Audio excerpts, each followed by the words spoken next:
Hi, I'm Professor Beck Strah. And I'm Professor Eric Bronson, and you're listening to Prison Breakdown. 2, 3, break! Hate to spoil his fun, but we're gonna bust out of here. 2, 3, break! I'm locked in here with you. You're locked in here with me. 2, 3, break! I can honestly say I'm a changed man.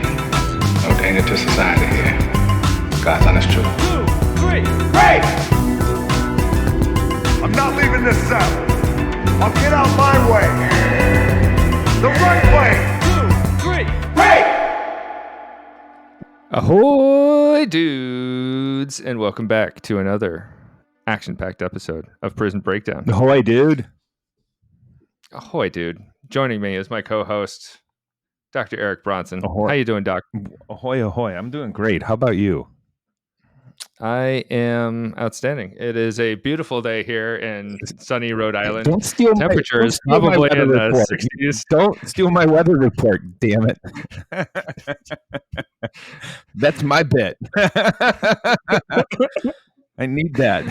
That's all I have. That's all I have. Yeah, that and a little bit of hair on the side of my head.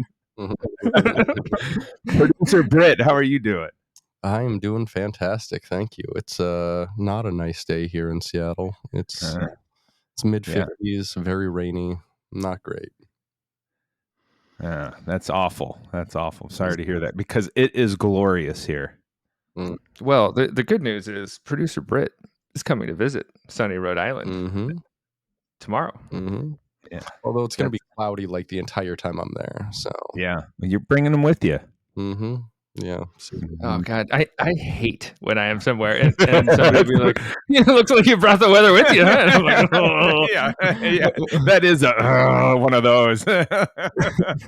It's one of my least favorite things to hear. It is one of those like I recognize. Yes, people are awkward. People are going to say awkward things, but it is one of those like it is better to say nothing than to say that to somebody.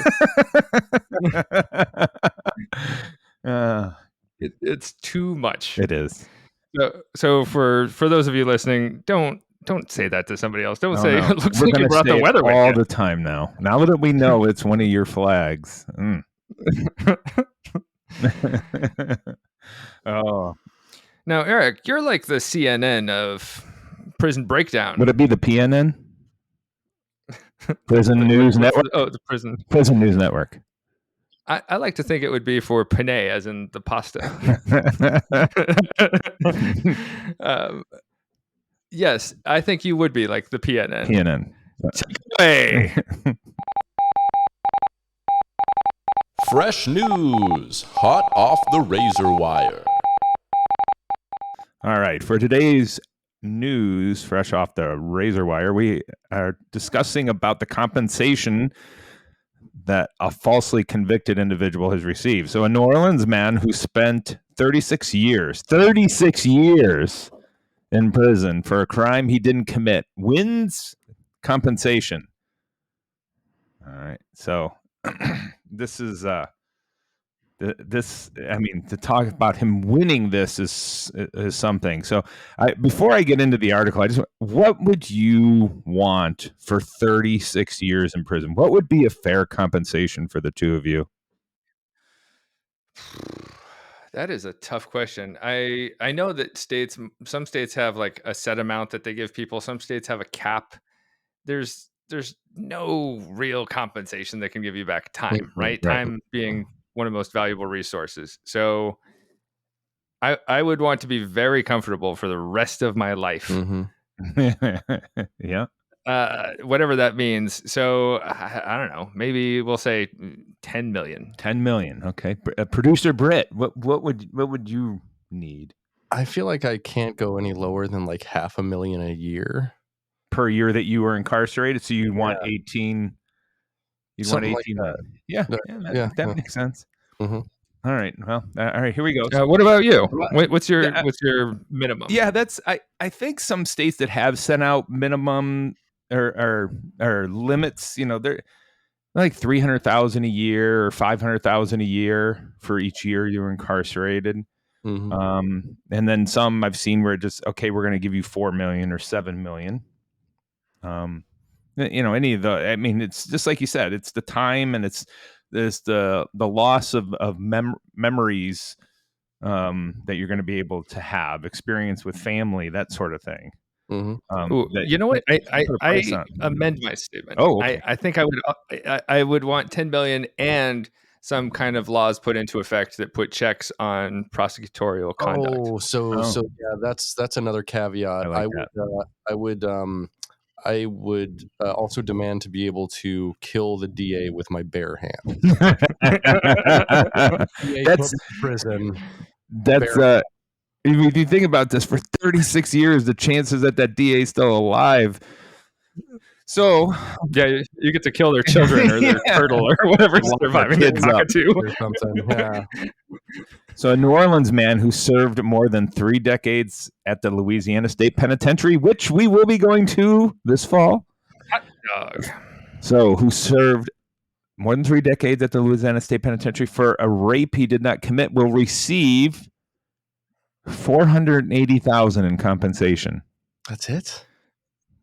Yeah, where's the wah wah wah wah wah sound effect? Yeah, definitely wah wah. I mean, that one is. Oh, I mean, 480,000. If you divide that out, that's about $13,333.34 for each year he was incarcerated. That's peanuts. So he will receive this, overcoming opposition from the state attorney general's office and convincing a judge he was factually innocent of the crime. Orleans Parish Criminal District Judge Holmes ruled last week that Sullivan Walter needlessly endured imprisonment for 36 years because of a miscarriage of justice.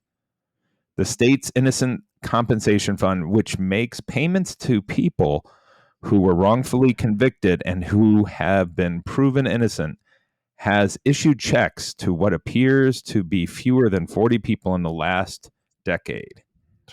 Holy shit. Yeah. So this isn't, they're not giving out money. And we know Louisiana has a long history of incarcerating innocent individuals.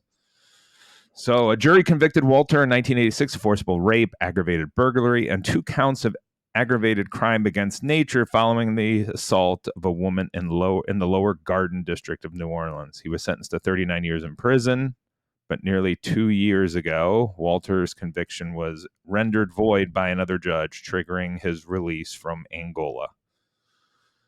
Wow. So, I mean, think about it. He was 3 years away from serving out his time when they finally were able to show that he was falsely convicted, and only going to give him $480,000. That's ridiculous. That's quite a goof. Yeah. That's entirely unreasonable. And the fact that people fought back against that, no, don't give him that money. Right. It's disgusting. Yeah, it is.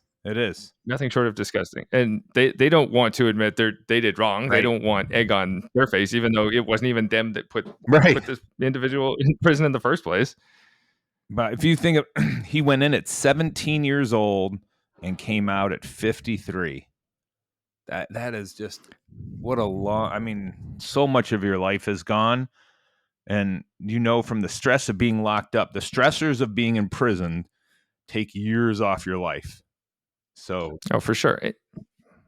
We should totally do an episode on wrongful convictions in the future. I'm sure there's a lot to bite off there. And it happens, if it happens even like once a year, it would be far too often, but we know that it happens a lot more than that. And there ends up being very little blowback, very few consequences to the prosecutors. I was just listening to something yesterday about the Duke lacrosse rape case, where it was like, there was almost no real factual evidence to the case. Yeah. And it was one of those very few cases that we see of like false rape accusations.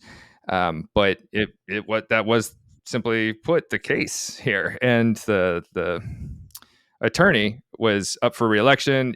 It looked like he was being tough on crime by throwing the book at these kids. Yeah. When the the victim, alleged victim here, she couldn't even get her story straight. There was like all this alibi evidence covering the guys, and she would point to different guys at different times saying it was him, and nothing lined up. And so it was it was a crazy case that I just knew nothing about. And what those false accusations do for other victims and reporting the crime, it's just so damn damaging because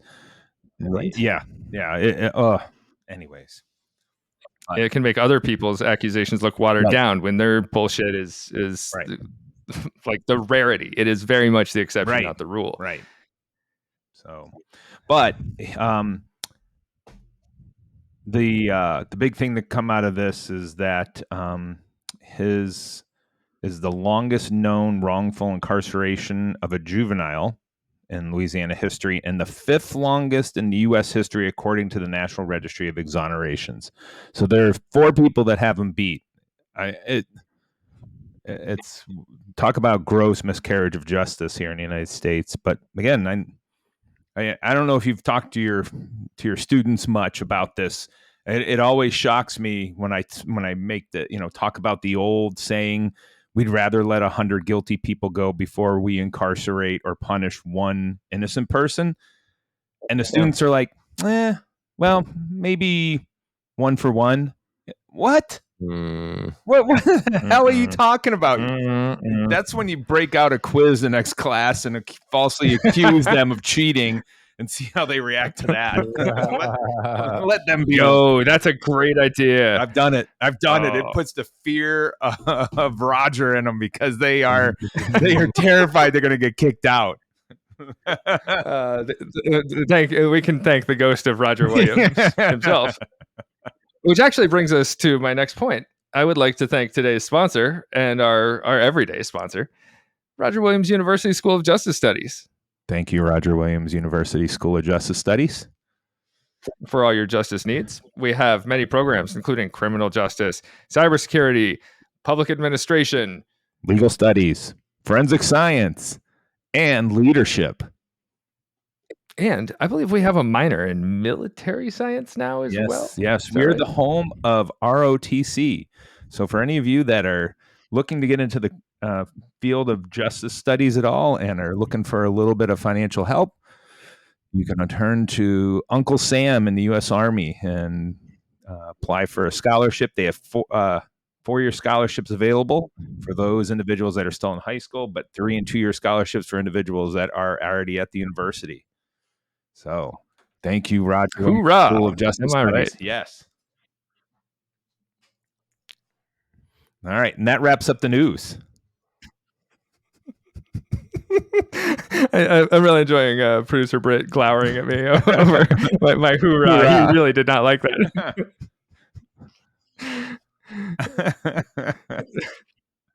All right. So the topic of the day is we are covering part 2 of solitary confinement. There may also be future parts down the line. We'll see. We'll get there. But today I want to talk about a little bit of research around solitary confinement, some of the supposed pros and cons, some inmate experiences, and where places are going with making change at this time.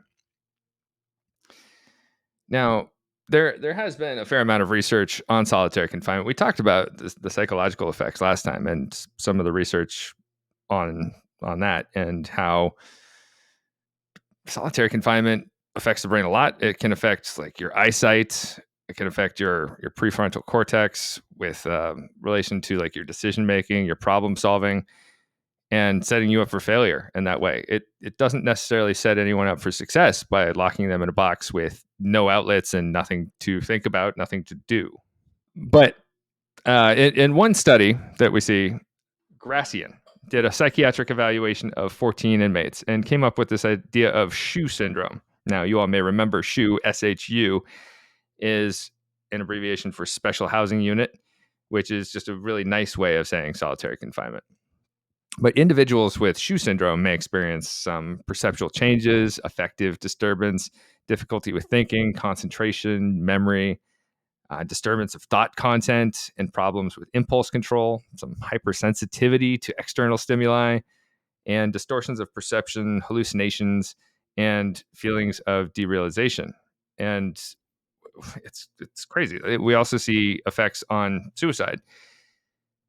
Now, the system of solitary confinement in our country goes all the way back to the Pennsylvania model in the early 1800s, where it was implemented at Eastern State Penitentiary Yeah, the in Philadelphia. Quakers were a big fan of it. They just thought, let's do this with everybody, right? Yeah, This is how we're just going to punish everyone. And what's interesting is, boy, that did not take off well in the United States. Is that model did not get adopted, and we went with the Auburn style prison. Well, what's interesting is if we look at cross-cultural comparison between the United States and Europe, Europe was far more likely to adopt that Pennsylvania model and have a lot more isolation than the United States, where they were getting out of their cells and going to work, and they were even allowed to talk eventually. But yeah, it just didn't seem to work well. And the only thing driving it was that we could build the tiered cells, cell blocks bigger for cheaper than building another Pennsylvania style prison. And that's what drove the whole thing, is we can make industrial style prisons, build it bigger, build it better, for cheaper. And that's what drove our prison industries there for a long time, and why that model took off across the U.S. Oh yeah. It was serving commerce, right? And people love that. And prisons ended up paying for themselves after a while because the Auburn model was so profitable. The Pennsylvania model, it endured at the Eastern State Penitentiary for years. Its counterpart facility, even the Western State Penitentiary over in Pittsburgh, they axed the model after, I think it was like 20 years. Yeah. And so the Pennsylvania model was really only central to the Philadelphia area.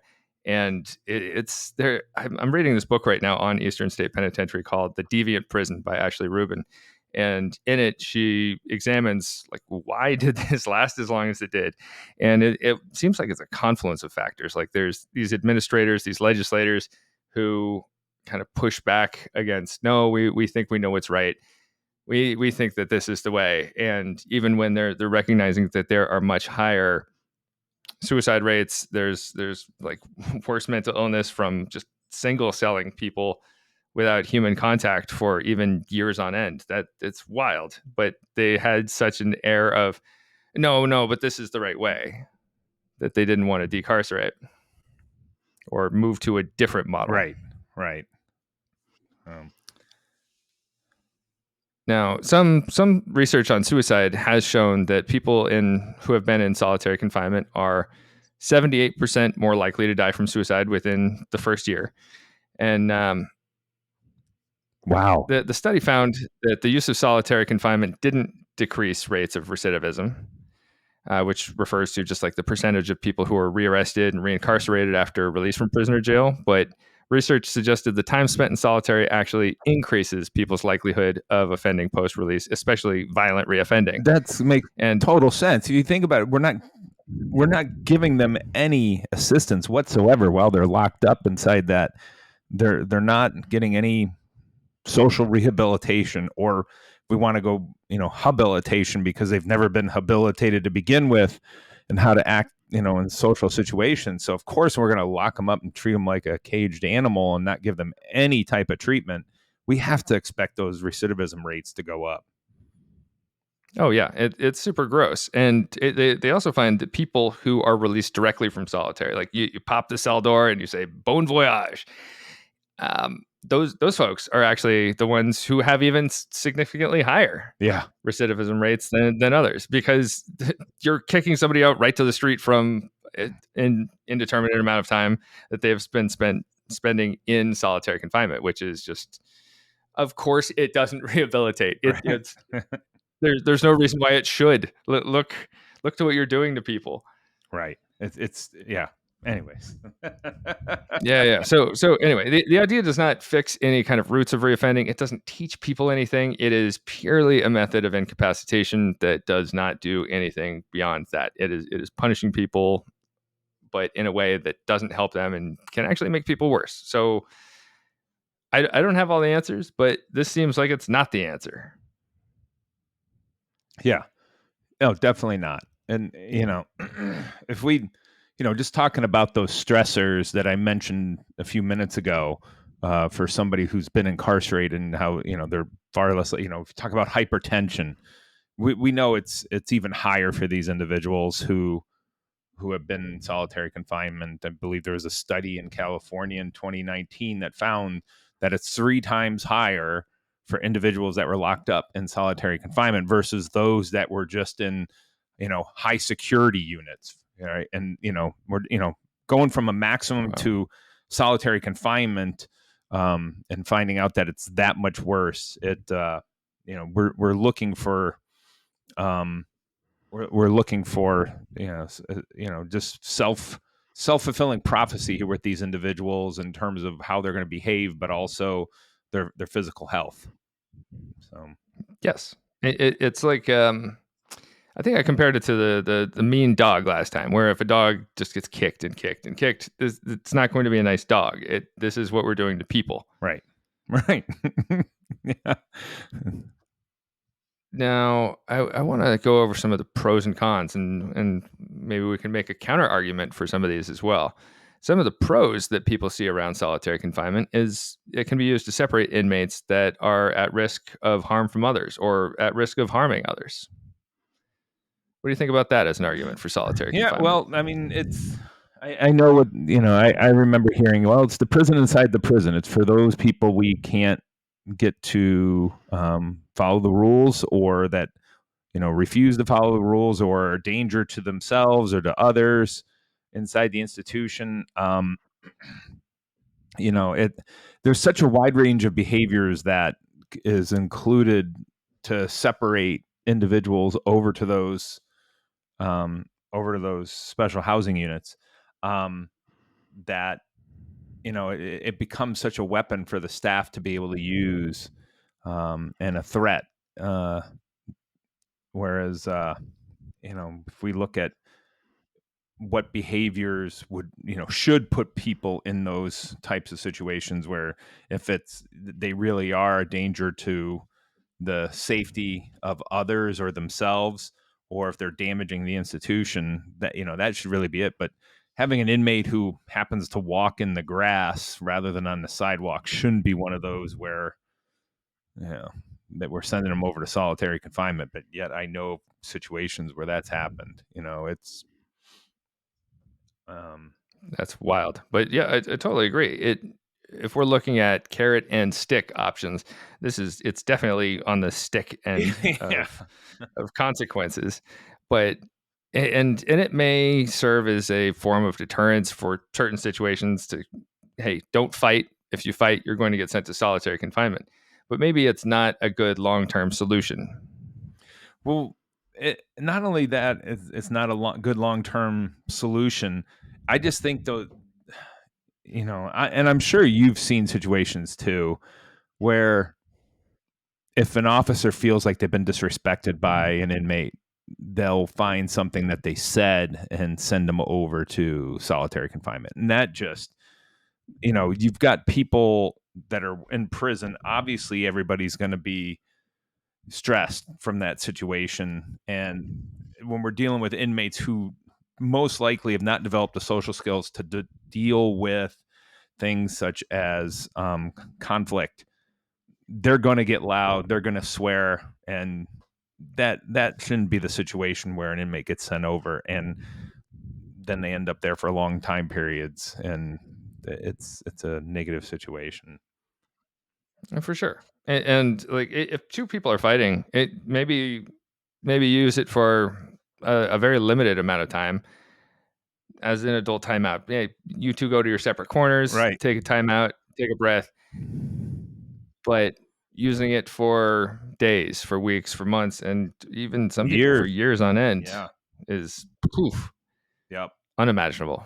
I'll never forget there was a documentary done on the solitary confinement in Indiana, the use of solitary confinement there, and one of the guys that they interviewed had been in solitary confinement for 13 years, and 13 years, and then boom, they popped them right out on the streets. There's no way we can expect that individual to be able to function properly out in the streets. Of course, he ended up right back in the institution, violated the conditions of his parole because he thought somebody was staring at him, right? At the convenience store. Naturally. Yeah. And again, we've got to expect that.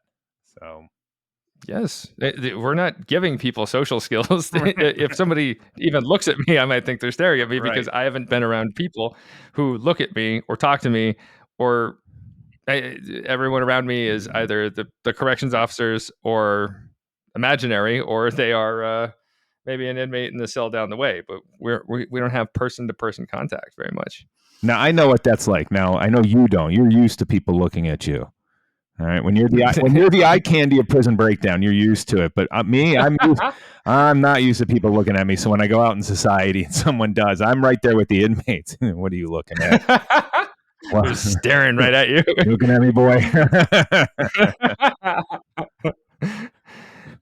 So we've determined it might have some limited utility in the very short term. We also see prison administration using solitary confinement to separate gang members, to limit gang activity, to limit the affiliation between gang members within the institution. How do you feel about that one? Well, that one you can understand, especially if it's done for a short time period, like we're saying. That I think, we're on board with it for a short time period, especially for violent individuals that are causing major problems.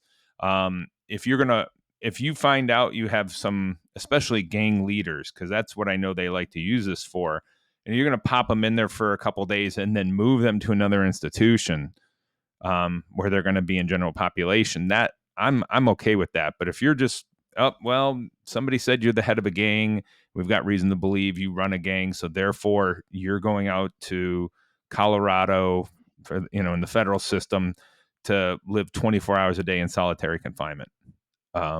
It just, to me, that's too much. We can do better. Yeah. And also, what's the burden of proof for proving that somebody's in a gang in these situations? I don't imagine there's a lot there, because they are not held to the same rules as like police. It doesn't have to be like probable cause, right, or if we have to have a warrant to show that you're in a gang. Like, how are we proving this? Tattoos? Tattoos, sure. Yeah. But that doesn't mean somebody's an active gang member either. You can be a former gang member. Right. That's all. If you have the tattoos of a certain gang, they're going to use that. Or if somebody says, if another inmate identifies you as a gang member, that's enough. Yeah, true. And so the pros are fairly limited, as we can see. One thing I was thinking about is when I worked at a jail as a corrections officer, we would see that the two gangs that were always butting heads were the Norteños and the Sureños. And for whatever reason, if you put them on a unit together, you'd have to sometimes worry about fights. So we would have to catalog them in the system, and if there was a fight, you list whoever the other party is. You list them as enemies, or we would call them keep separates, on a list where this person can't be in the same unit as the other person. Keep separates? And at a certain... Keep separates. Keep separates. That's funny. You've never heard keep separates before? It must be a very specific thing for us. Yeah. But yeah, every other place I've ever been, they just call it an enemies list. Yeah. And so at a certain point, especially in smaller facilities, you might start running out of places that you can be where you don't have enemies, where you have pissed people off, where people might see you as a snitch. People might see you as, oh, this is a member of a rival gang, and there's just not units to put people in. Sometimes I've heard of, especially in more high-profile cases, people can be transferred to like other jails in other counties or other prisons, but this is much more of an exception than a rule that we see. Yeah, it's kind of a notion of last resort. Yeah, I it makes a whole lot of sense if you think that To keep separates. I love that. That's great. People. I just got to wonder if that maybe people could spell keep separate easier than enemy. I don't know. That's why they used it as a way to make sure that the officers were writing things properly on the reports. But it does make sense. There is logic to it that we need to keep these individuals apart, and we need to keep them separated. At some of these prisons that I've been to, some of these larger ones with over 3,000 inmates, when you have that kind of a population, and they, places down in Texas, some of these prisons down there were just massive. Or Louisiana State Penitentiary, which has over 5,000, they work really hard to make sure that they're keeping those individuals on different units. And I guess if they're able to identify, like, somebody who's, that's the shot caller for that group, that maybe they are more likely to not only keep them on a unit where you have the different gangs, but also pull that leader and put them in a different institution if you can. It was pretty easy in Texas with over 100 prisons. Louisiana, it was pretty tough. They didn't have that many. Oh, really? Louisiana has very high incarceration rates, to the best of my understanding, Yes. but they just don't have very many prisons to hold the people that they do have.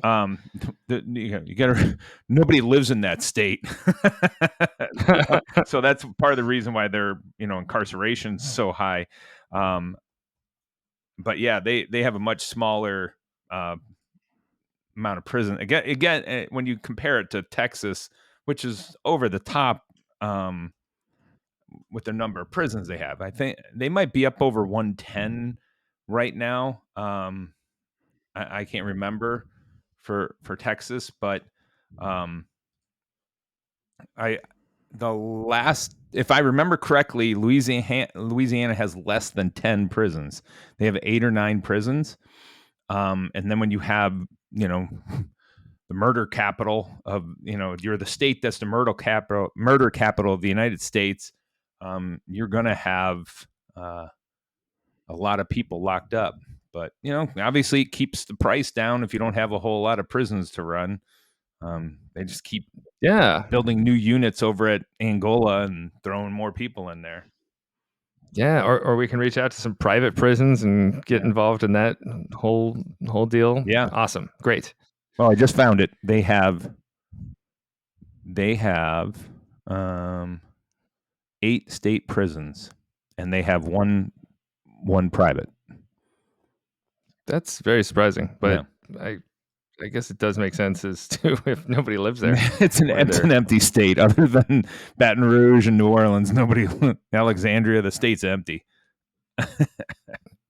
Shocking. It's all swamp. Yep. Yes. Well, that could be part of it. A lot of those people living out there in those swamps and bayous are hidden because they don't want to be counted.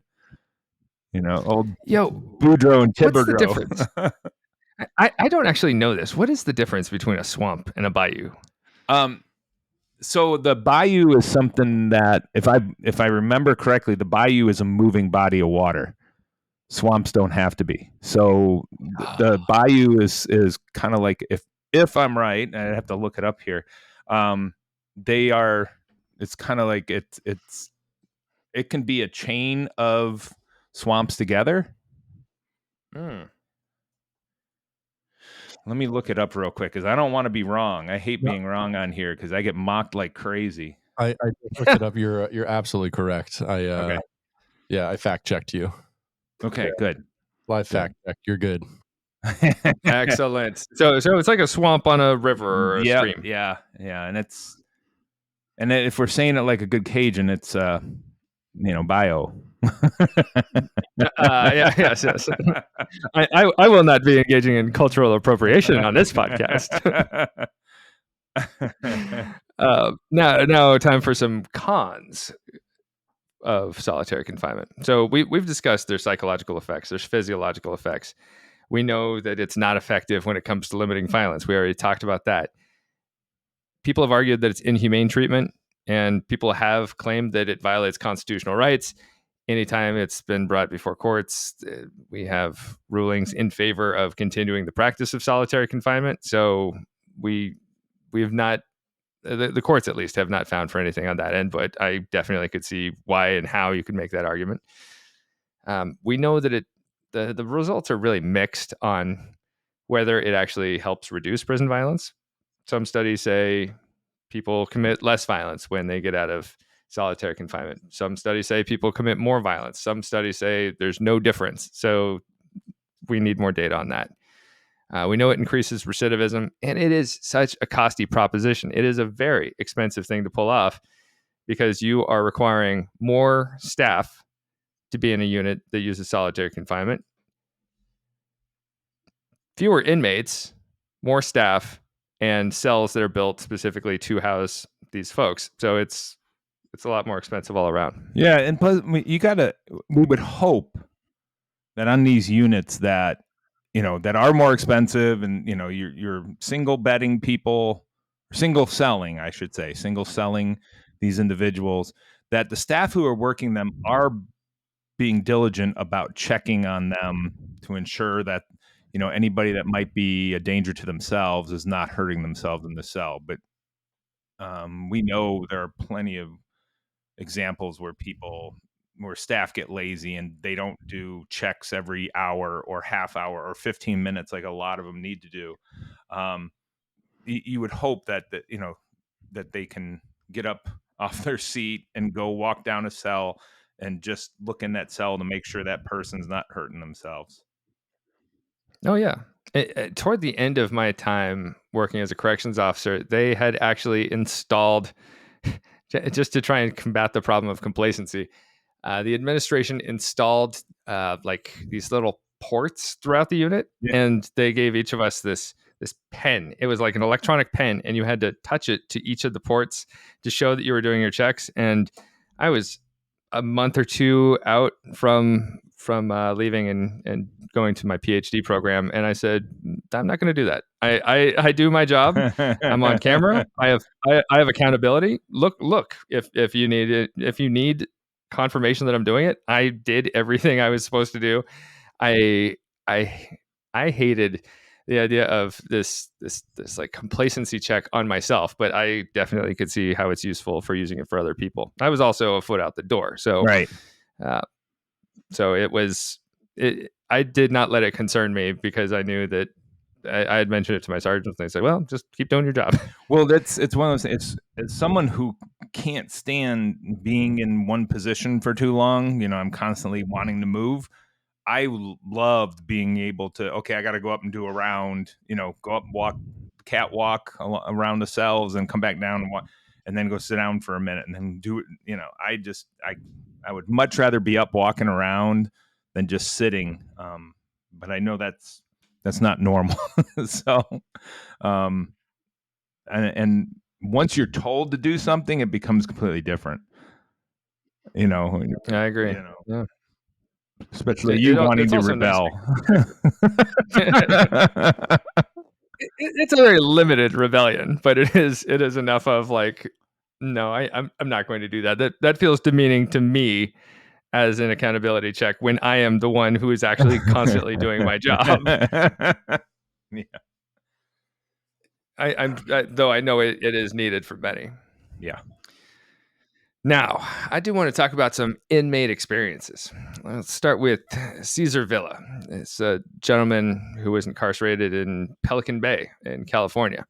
He was sent to solitary confinement because he was validated as a gang member based on some questionable evidence. Mr. Villa was serving a 348-year sentence to life, which is interesting that it's 348 years to life. It should be life to 348 years after his third strike for robbery. And he was sent to Pelican Bay indefinitely due to his claim of not being a gang member, but he was considered an inactive gang member. And they told him to be considered an inactive gang member and be eligible for release, he had to turn over gang information. But what are you supposed to do? Well, like, Yeah. if you're not a gang member, what can you turn in if you Right. don't actually have information? Yeah, if you don't know, well, that's when we're going to force you to be a snitch, so you're not considered a gang member. Yeah, Oh. yeah. At some point, can you just give fake information? Because if I don't have information, I'm going to make shit up because I want to go home. Right. Oh, them the East Side boys right there. Yeah, just point fingers in different directions and make up gang Yeah, names. exactly. Now, after 11 years of solitary confinement, Caesar developed arthritis in his spine, hepatitis, a thyroid condition, and high blood pressure. And he also, in his account, he mentions a large impact on his cognitive skills and his attentiveness. He said his mind is like a dense fog of nothingness. It must be what it's like to be like Bronson. Exactly. I was like, I can identify with that. Damn. And so in his account, Caesar says, I'm withering away. I know it, and I no longer care. So to be like that detached from yourself, this loss of hope. Yeah. Like, what does he have to live for if there's no way for him to get out? Yeah, that's brutal. When loss of hope. Oof. Yeah. I mean, that's the whole theme of Shawshank, right? And that what Andy Dufresne's character is supposed to be about is, hope. There's still hope. There's still hope that they can dig their way out of prison. Yeah, and spoiler alert. Fit through that pipe. Oh man, that scene gives me claustrophobia so bad. But that is like an irrational fear of mine. It's like being caught in a pipe or a ventilation shaft. Anything. I'm so claustrophobic. I think the bigger you are, the worse the claustrophobia gets in your life. I don't know. Yeah. I don't necessarily have it in spaces like an elevator, but just like a real tight space. Yeah. Like, how about you, producer Brett? You or a tall drink of water? For me, it's caves. So I watch a lot of disaster caving YouTube. Of course, guys will be like, "Oh, I'm gonna go spelunking," and then they get caught in like an underground well, basically, and drowned to death and stuff like that. So that's what scares the hell out of me. Like I would go into a cave, but still I have this fear of drowning in a cave because I don't know. I just watch too much YouTube. Yeah, but people do that. Yeah, but if I see a movie scene or some a video of something like that where something's really tight, I can I feel myself start my shortness of breath, like a panic attack almost coming on, like that when that whole Chilean miner thing happened. They were showing them getting pulled. Oh, I couldn't take that. Yeah, that or the Thai kids soccer team. Yeah. Yeah, that scared the shit out of me. Like that whole thing is like such a stressful idea. And like being one of those I can't imagine being one of those kids, like being trapped in a flooded cave and like some guy just shows up and he's like, "Hey, take this pill and put on this wetsuit. I'm going to get you out of here." I'd be like, yeah. I heard that guy was a pedophile, though, right? Yeah, a very smart and successful man said that.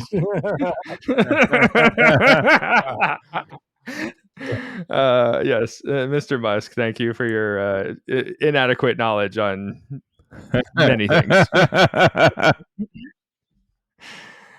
Now, to close the door on Mr. Villa here, he claims that if he ever does get out of solitary confinement, he sees him spending the rest of his life in a hospital due to medical conditions incurred while in solitary. That is super sad. That makes sense. I mean, that's somebody who's pretty self-aware. That's some self-actualization there, that he knows he's not going to be able to function if he gets out of there.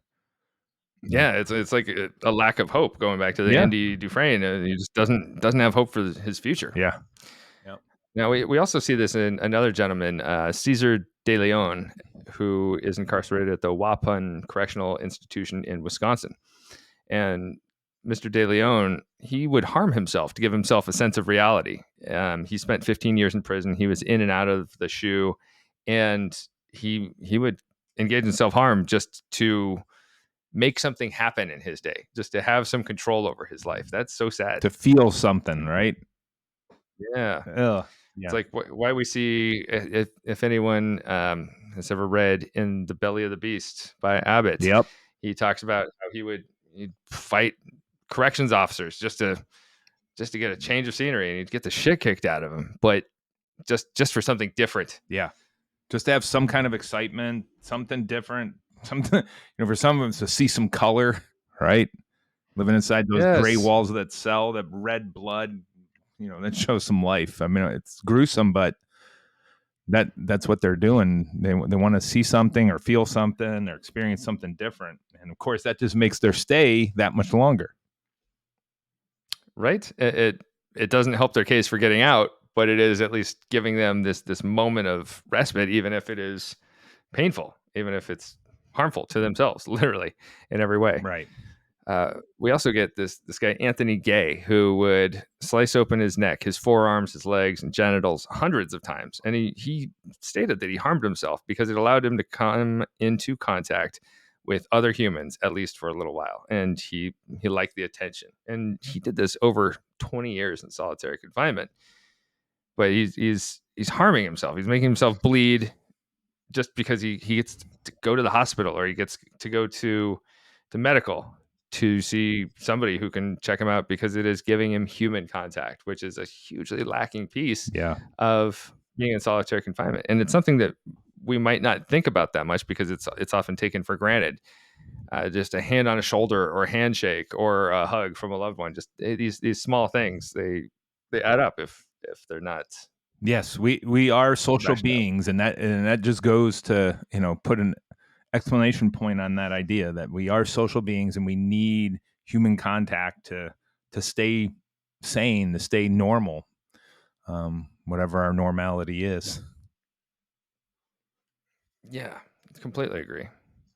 So those are the accounts I've got. In terms of making change, we see in 2016, President Obama prohibited juvenile solitary confinement being used on the federal level. He also issued more aid to mentally ill inmates and a mandate for more outside cell time, which is at very least a start. It doesn't fix the issue. It's this idea of like reform versus abolition. Like we recognize that the system is really messed up, and maybe we should just tear it down and start over. Instead, we have these smaller reforms being made, but why should we continue trying to fix the system if it is that broken? What do you think? Yeah, and knowing how broken it is, the only way to fix it is I think to come up with something completely different. Not little fixes, little things here and there to keep some people happy. But the problem is, what is our option other than solitary confinement, or the prison within the prison, right? We need to be able to discipline inmates for, again, hurting others, hurting themselves, hurting staff. So it's trying to come up with that. That's tough. Once you come up with that idea, once you have that idea, let me know. We'll get rich. Yes. What if it's like a virtual reality solitary confinement? See, there we go. That sounds great. It honestly does sound pretty good. So some other states, Colorado in 2017, they stopped long-term solitary confinement. New Jersey somewhat recently made it so that you can only spend a max of 20 consecutive days in solitary confinement. In the last couple of years, our beloved home of Rhode Island passed a policy so inmates can only spend a maximum of 30 consecutive days in solitary confinement.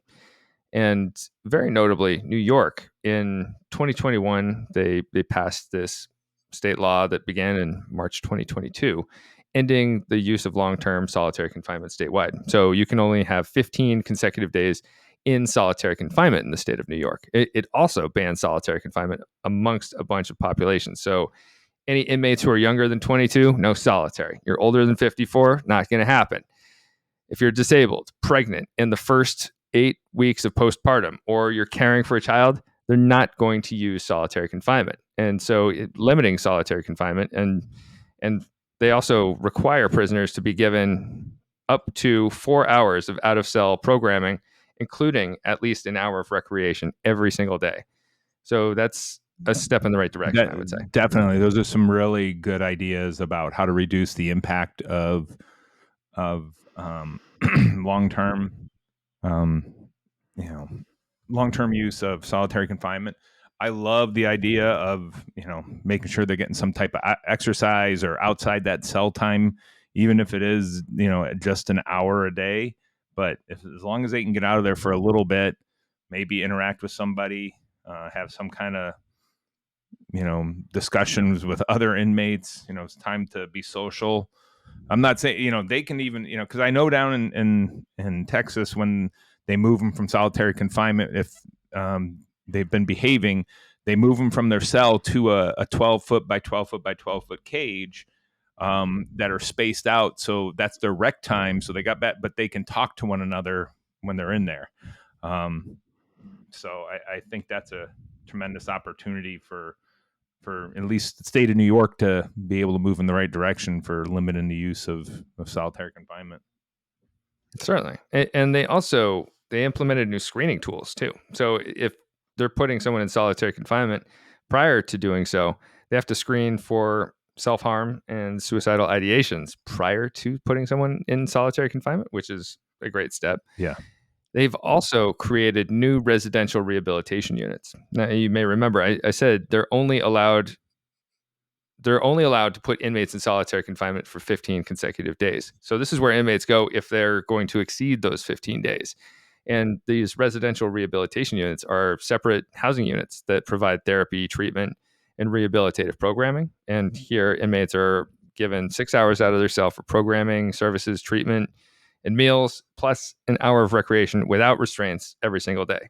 So, at least in theory, this is a cool idea that could provide, hopefully New York setting a standard for the rest of the nation and getting away from the model of solitary to provide something more rehabilitation based, where we're actually attacking the roots of why somebody's acting out and not just saying, bad dog, you go to your cage. Right. No, it makes perfect sense that somebody's finally doing something, going in the right direction, and trying something new, and I think we're going to see in a few years that some more states are going to adopt these same types of policies and ideas. Let's steal the ones that work, right? Yeah, absolutely. And I'd like to see some of that trickle down over here to Rhode Island and implement it, and especially now while we have room in our prisons. We got this excess room in our prisons, like in our max, and let's try some of this new stuff that they have going on and see if it helps. Yeah, absolutely. All right, we have the space, we have employees, and inmates are given chances, and with the many programming options here, let's implement some of these programs. Why not? Yeah, it can't hurt to try. Right.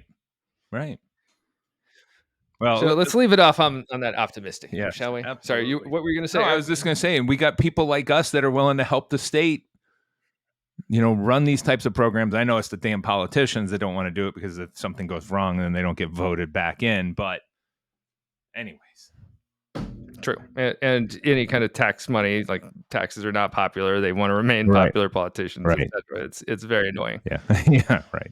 Politicians are annoying. That they are. So let's close the book on solitary confinement for now. And shall we move on to a very special movie minute? Movie minute. Movie minute. 60 seconds with producer Britt to talk about movies. Movie minute. Let's put 60 seconds on the clock.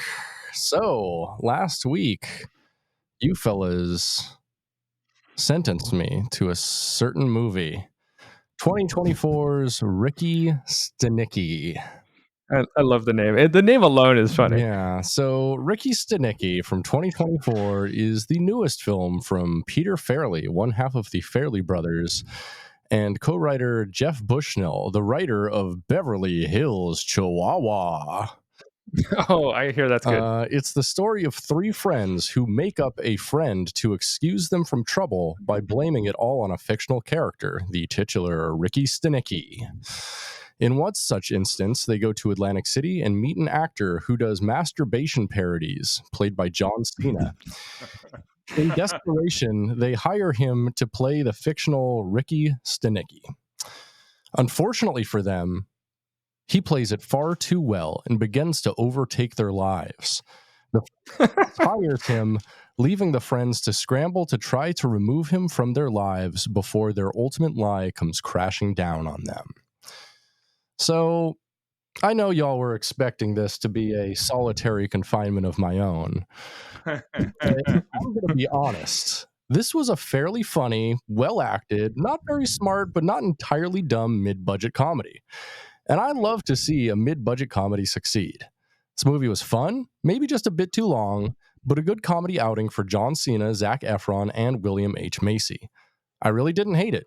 In fact, I think I kind of liked it. I'm going to give it 3 soups. Whoa. Yeah.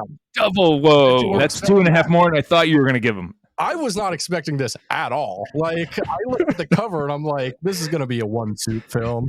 And then, like, I watched it and I'm like, I laughed out loud at least 3 times. And I don't really laugh out loud at movies. And I was like, what was that?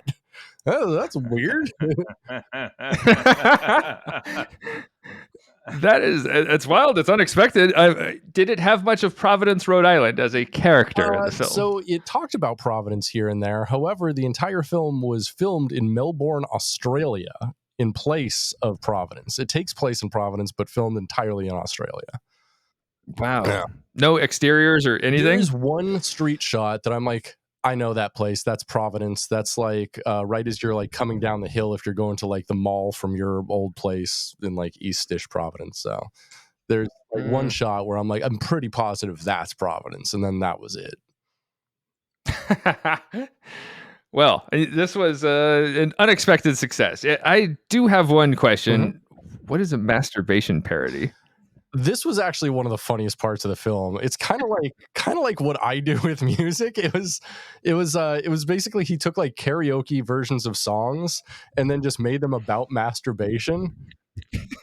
My favorite one was for Karma Chameleon. It goes, come in my sock. It's full of loads. I could not stop laughing at that. I nearly cried laughing. Yeah, that was pretty good. Would you actually recommend this to us? I honestly would. At least, I think both of you would enjoy it. It's silly. It's just silly enough. It's pretty good acting. Of course, you got John Cena, honestly, in the last few years has really proved himself as a comic actor, I think. And he really shines in this. It's if you want to see John Cena put in a really good comedic performance, this is your film, straight up. Wow, that's high praise. Unexpected high praise. Yeah, same here. Yeah, I'm I was not expecting it as well. It blindsided me, especially for a Farrelly Brothers film or one of the Farrelly Brothers. Maybe this is the more talented of the two. Because is this the one who did Green Book? Mm-hmm. So Peter Farrelly, yeah, he did Green Book. Yep. Okay. So he is the more talented one, I suppose. So he's the one. Probably the one with more money, right? Yeah, more money, more awards. Yeah. Mm. Well, good to hear. It turned out all right, actually. Now, Bronson, do you have a good sentence for? Yeah. Well, this one isn't one that is really. That isn't really. I don't think this would be a bad one, but it's the movie called OG. It's about an inmate that is getting ready to be released from prison, who has been locked up for quite some time, like 25 years or 24 years. Oh, yeah, it's the Jeffrey Wright film, right? I'm so into this. Anything Jeffrey Wright, I will watch immediately. Okay, into that. Fantastic. Yep. I'll take that sentence. Heck yeah. Yeah, I'm actually interested to take this sentence at some point too. Yeah. Yeah, I think it'll be a good one. Cool. All right. I think that just about does it for this here podcast.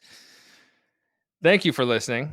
If you enjoyed your time hanging out with me and EB and producer Britt, please like, rate, and subscribe to this little podcast, to our little pirate ship. And thanks to Roger Williams University School of Justice Studies for being an outstanding sponsor. And just so you know, speaking about the School of Justice Studies at Roger Williams University has two majors, criminology and cybersecurity, that were listed as the least regretted college majors in America.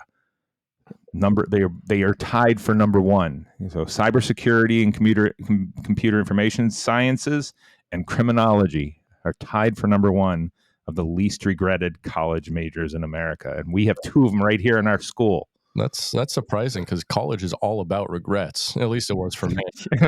Wow.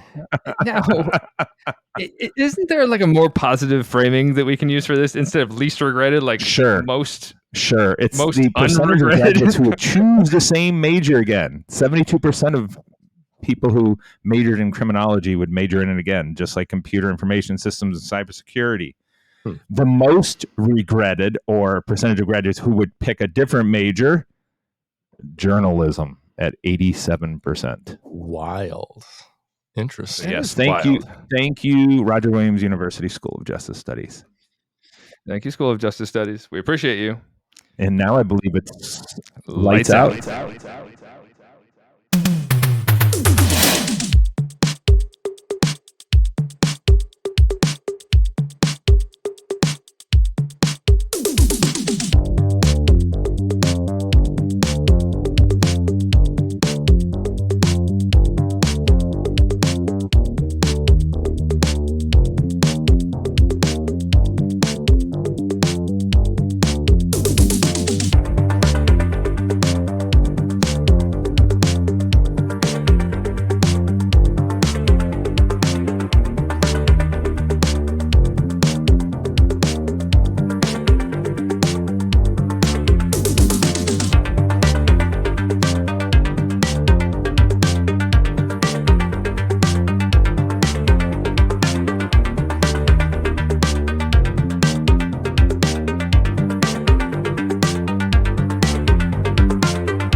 only you, only you can make me feel like nobody else. Yeah, only you, only you. 'Cause every night we lose track of time. Only you, only you can make me feel like nobody else. Yeah, only you, only you. 'Cause every night we lose track of time. Only you, only you can make me feel like nobody else. Yeah, only you, only you. 'Cause every night we lose track of time. Only